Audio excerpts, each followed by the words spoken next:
মনি ব্যালকনিতে আনমনা দাঁড়িয়ে আছে। তার কিছুই ভালো লাগছে না, কারণ মনির রাশেদ নামের এক যুবকের সাথে দেখা করতে যেতে পারছে না। মনির মা কাজল বেগম বেশ কড়া পাহারায় আছে। মনি বাসায় নানা কথা বলে সে রাশেদের সাথে দেখা করেছিল, সেই খবরটা চলে এসেছে। তাই কাজল বেগম মনিকে বাইরে যেতে দেয় না কারণ ছাড়া। মনিও মায়ের কথার অবাধ্য না হয়ে আজ 10 দিন বাসার বাইরে বের হয়নি। মা কাজল বেগম সোফায় বসে পান খেতে খেতে মেয়ে মনির কথা মনে হলে মনিকে ডাক দেয়, মনি, মনি, এদিকে আয় মা। একটু পরে মনি মায়ের কাছে এসে বলে, মা, আমায় ডেকেছো? তোকে দেখছি না তো তাই। কোথায় ছিলি? ব্যালকনিতে ছিলাম মা। তোকে ঘরের বাইরে যেতে দিচ্ছি না বলে তোর মন খারাপ, তাই না? মন খারাপ হবে কেন? তুমি যা করেছো তা তো আমার ভালোর জন্যই করেছো। এই তো আমার মেয়ের বুঝ হয়েছে, দেখে শুনে চললে কেউ মন্দ বলতে পারবে না। মনি, তুই বস মা, পাকের ঘরের কাজগুলো সেরে ফেলি। এই কথা বলে মা কাজল বেগম ভেতরে চলে গেল। মনি মায়ের রেখে যাওয়া মোবাইল নিয়ে নাড়াচাড়া করছে। একটা নাম্বার তুলে কল দিল। কার সাথে যেন কথা বলে মোবাইলটা রেখে দিল।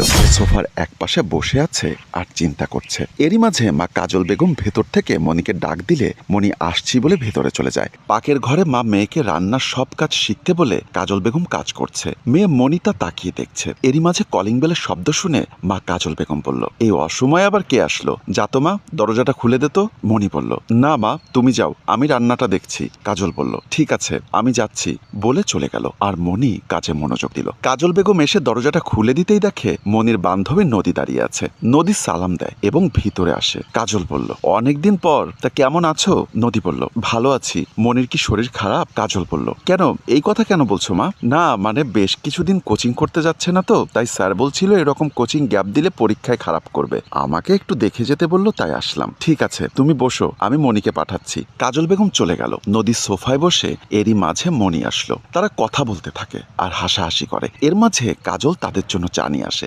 মা, চা নাও, তুমি ভেতরে যাও, নদীর সাথে আমার কথা বলতে হবে। মা, আমি থাকি না, কতদিন পর নদীর সাথে দেখা। কাজল বলল, আমার কথাগুলো শেষ হোক, তারপর তুই নদীর সাথে সারাদিন আড্ডা দিস। যা, ভেতরে যা। মনি আর কোনো কথা না বলে চলে গেল। নদী বলল, বলেন খালা আম্মা। কাজল বলল, আমার একটা অনুরোধ তোমাকে রাখতে হবে। বলো মা, রাখবে? নদী বলল, সম্ভব হলে কেন রাখবো না, বলেন কি অনুরোধ। কাজল বলল, দেখো, আমিও চাই মনি পরীক্ষা দিক, কিন্তু কিন্তু কি বলেন? মেয়েটা ভুল করে ফেলেছে, তাই মনিকে একা একা কোথাও যেতে দিচ্ছি না।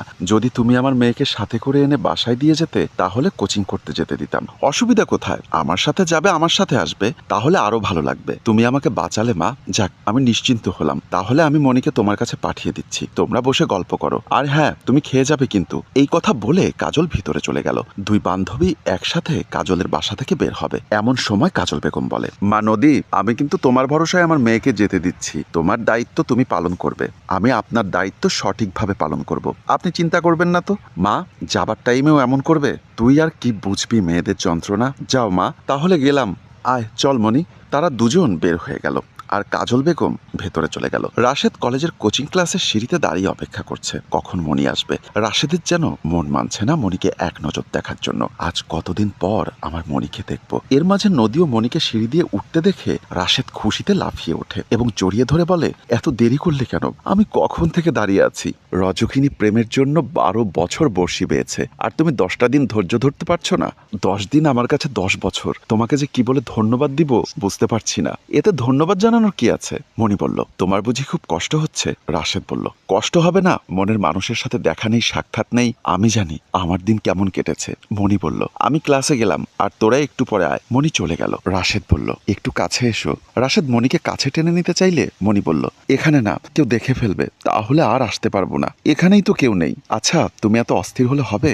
দেখো, আমি এত সব বুঝি না। আচ্ছা, তুমি এত অবুঝ কেন বলো তো? শোনো, আমি অবুঝ থাকতেই চাই। এই কথা বলে রাশেদ মনিকে জড়িয়ে ধরে আদর করতে থাকে। মনি অস্থির হয়ে দৌড়ে পালায়। রাশেদ মুখ মুছতে মুছতে নেমে যায়। পরদিন সকালে মনি আবার কলেজে যাওয়ার জন্য তৈরি হয়ে মাকে উদ্দেশ্য করে বলে, মা, আমি গেলাম। মনি বের হয়ে গেল। নদীর রুমে বসে আছে রাশেদ ও নদী। রাশেদ বলল, নদী, মনি আসতে এত দেরি করছে কেন? আরে আসবে, একটু সময় দে। এত দেরি করে আসছে, আসা মাত্রই চলে যেতে চাইবে। তুই আসলেই একটা বিরক্তিকর ছেলে রে। সব কিছুতেই তো তাড়াহুড়ো করাটা গেল না। তোর কোনো রকম সমস্যা হচ্ছে না তো? এরই মাঝে মনি বাসায় ঢুকে বলে, তোর বাসার লোকজন সব কোথায়? ওরা সবাই গ্রামের বাড়িতে গেছে। রাশেদ বলল, নদী, জানো, বাসার কামকাজ হচ্ছে না, তাই মন মেজাজ ভালো নেই। নদী বলল, আমি ভেতরে গেলাম। নদী চলে গেল আর রাশেদ মনির উপর ক্ষুধা ক্ষুধার্ত বাঘের মতো ঝাঁপিয়ে পড়ে। এসব কি হচ্ছে রাশেদ? কি আর হবে, একটু আদর ভালোবাসা হচ্ছে। তোমার যদি এতই ইচ্ছা হয় তাহলে বাসায় যাও না, আমার মাকে বলো আমাকে বিয়ে করবে। বিয়ে তো হবে, আগে একটু তৈরি করে নিচ্ছি। আচ্ছা তোমার কি ইচ্ছা করে না বলো তো? ইচ্ছা করলেও সামাজিক দায়